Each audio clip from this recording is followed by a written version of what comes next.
Thought it was love when they gave you a white Jesus. That's called hatred. They read the Bible that Jesus had afro hair, skin like it burned in the furnace, and said, never teach that to them. Give them a white Jesus with straight hair. Let him look like us. Teach them in church. Tax them every Sunday, 10%.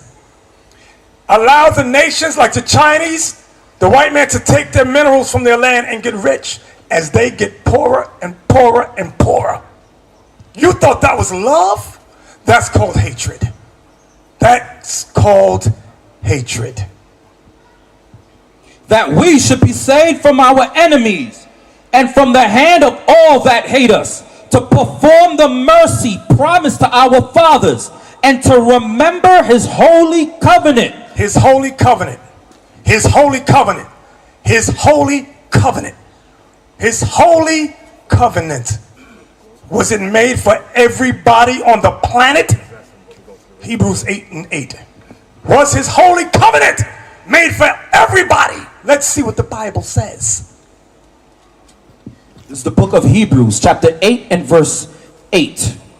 For finding fault with them, he saith. For finding fault with the Israelites, our people, he said. Behold, the days come, saith the Lord, when I will make a new covenant with the house of Israel. I'll make a new covenant with the house of Israel. And with the house of Judah. And with the house of Judah. Read. Not according to the covenant that I made with their fathers. Not according to the old covenant of animal sacrifice. In the day when I took them by the hand to lead them out of the land of Egypt. So read who the covenant is for again. When I will make a new covenant with the house of Israel and with the house of Judah. So how come in all your churches they teach the covenant is for everybody? That's not in the Bible. That's what the Roman Catholic Church taught you. And the word Catholic means universal. The Catholic Church endeavor is to make a one world religion. The Catholic Church instituted the transatlantic slave trade in 1441. The Roman Catholic Church, they're doing a world, what is it called? Tour. Next month, they're hitting all the islands to make sure we fall under Roman Catholicism. Regardless if you call yourself Pentecostal, you still fall under them. Regardless if you call yourself Pentecostal or Holiness Church, you still fall under them. Because if you say God's holy day is Sunday, you fall under the Roman Catholic Church. If you say Christmas is Jesus' birthday, that's the Roman Catholic Church. Jesus white, Roman Catholic Church. Easter, Roman Catholic Church. You're following the devil. That's who you're following. Regardless of what religious group you call yourself, you're following Satan. Do we have any questions before we close out? No questions? We got a question. Okay, yes.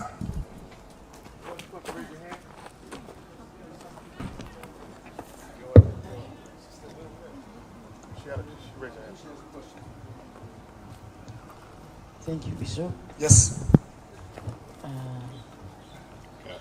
My question is about Sabbath worship or Sabbath rest.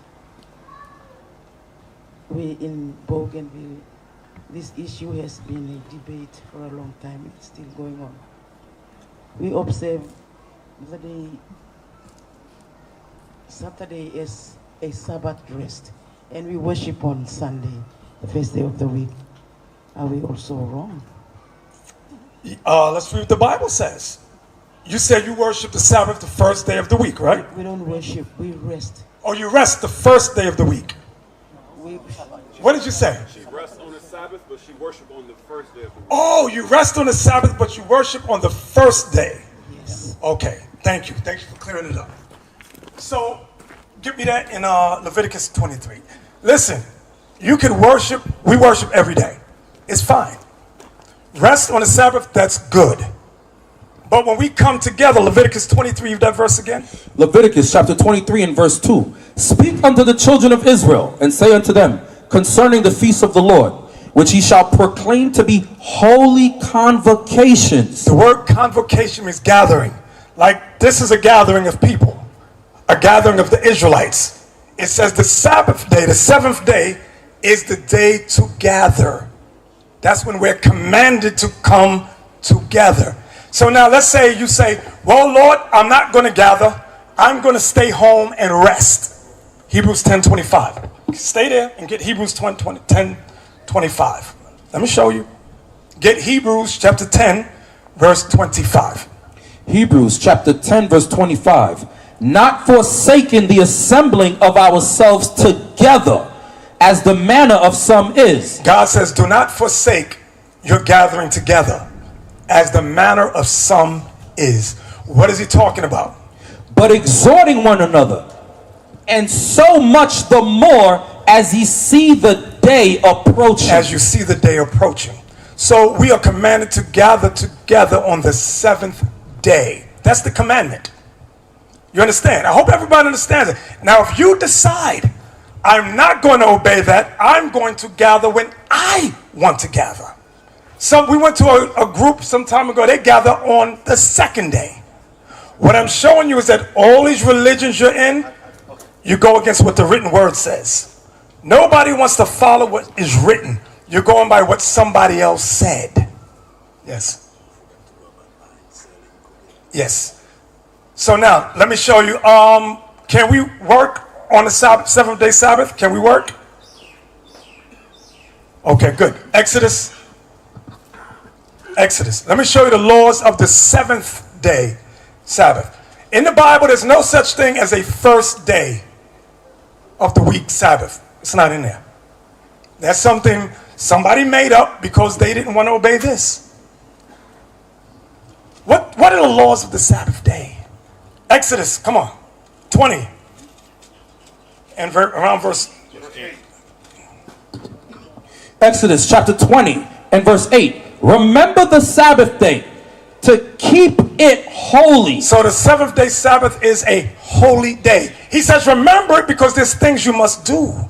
Go ahead. 6 days shalt thy labor and do all thy work. So God said you can work for 6 days out of the week. But the seventh day is the Sabbath of the Lord thy God. In it thou shalt not do any work. So don't do any work on the seventh day. Thou, nor thy son, nor thy daughter, You nor your children, thy manservant, nor thy maidservant, because you may be a business owner. You're not to have people working for you on the Sabbath day. Go ahead. nor thy cattle, nor thy stranger that is within thy gates. So far, in Leviticus 23, it said to gather on the Sabbath. Here in Exodus, it says not to work on the Sabbath. Get Exodus 16:23.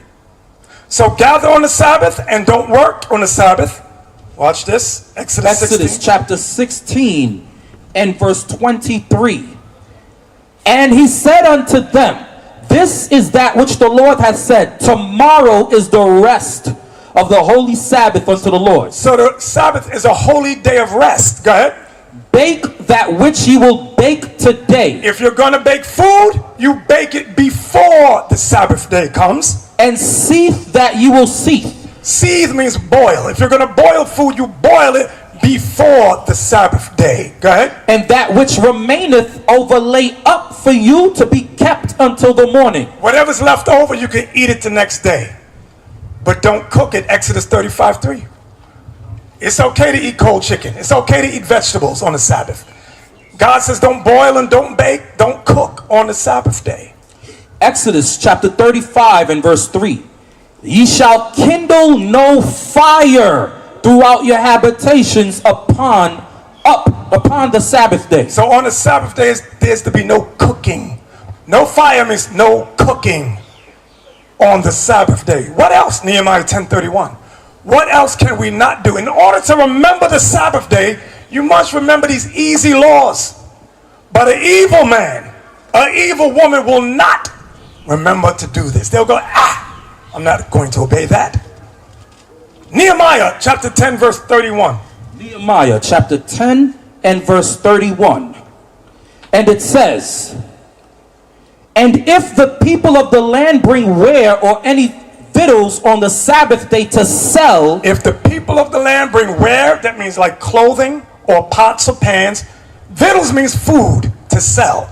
So if the people of the land bring anything to sell to you on the Sabbath day, that we would not buy it of them on the Sabbath. We are not to buy on the Sabbath day. It's a day of rest, a day to convocate, to come together like we're doing today. But it's supposed to be on the seventh day Sabbath. Or on the holy day. Or on any holy day. And that we would leave the seventh year and the exaction of every debt. So, on the Sabbath day, to remember to keep it holy, there's to be a holy convocation, a day of rest, no cooking, no buying or selling. You have not learned God's, and these are easy laws. It's not hard. You know what makes it hard? An evil heart. How many of you think that God's laws are too hard to keep? Get Leviticus 18 about animals. I'm going to show you another law. I heard some people say God's laws are too hard to keep. Tell me if this is too hard. Leviticus chapter 18 and verse 23. Neither shalt thou lie with any beast to defile thyself therewith. Neither shall you have sex with any animal to defile yourself therewith. Neither shall any woman stand before beast, stand before an animal, to lie down thereto, to have sex with it. It is confusion. It is confusion. Is that too hard to keep? No, it's easy. God's laws are easy. What makes it hard is an evil mind. Thou shalt not commit adultery. Is that hard? No. What makes it hard is an evil man and evil woman. Grow your beard. Is that too hard? No. What makes it hard is an evil mind. That's what makes it hard. To keep God's other high holy days. Is that too hard to keep the new moon? No. Get that Isaiah 66:23. No, it's not hard to keep the new moon. The new moon is what you call the full moon. That's the new moon. The white man says the new moon is when it's dark and you can't see it. God's new moon is when it was full and bright. That's what Genesis 1:14. Got a question? Okay. Let's answer the question. Thank you. No, that's fine. Yeah. Well, just in light of what you said in terms of convocation. Now, here we are gathering on a Sunday. Mm-hmm. And you are part of this gathering. Mm-hmm. Are you breaking the law as well? No. Let me explain. I said you could gather anytime. You can gather Sunday, Monday, Tuesday, Wednesday, Thursday, Friday. But you are commanded to convocate, gather on the seventh day Sabbath. Does everybody understand that? Again, I'm going to say it again. Yes, go ahead. So God commanded us to gather on the Sabbath, which was yesterday, where there's no buying, no cooking, no selling, and no working. How many of you bought yesterday, cooked yesterday, probably sold yesterday? Probably all of you. So you were in the midst of breaking the Sabbath. That's what the bishop is bringing out. Saturday is mandatory. It's not optional. It's mandatory that we convocate. And while we're convocating, you're not working, you're not buying, you're not selling, and you're not cooking. That's what the Bible says. Remember what Peter said in the books of Acts chapter 5 verse 29. We rather obey God rather than men. Get Acts 2:46. Thank you, Captain Joel. You can gather together every day. It's fine. Like it said, watch, I'm going to show you the Acts 2:46. This is the book of Acts chapter 2 verse 46. And they continuing daily with one accord in the temple and breaking bread from house to house did eat their meat with gladness and singleness of heart. So they got together daily.